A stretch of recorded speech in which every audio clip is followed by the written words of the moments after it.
when you are changing from one chord to another, say I go from E minor to D major.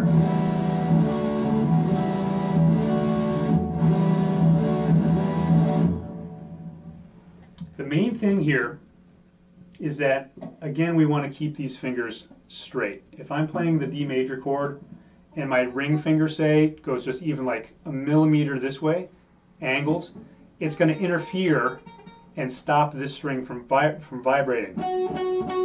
See that? If I just move my ring finger like half a millimeter. So the first thing to do is to be very patient, because this is a game of millimeters, and you don't want to just give up and get frustrated if you have some string noise like that. You have to relax.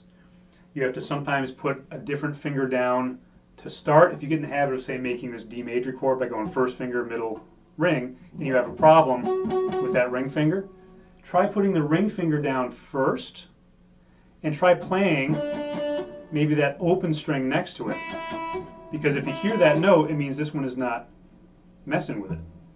So you have to sometimes just reverse the order that you do things to kind of get out of your, your rut.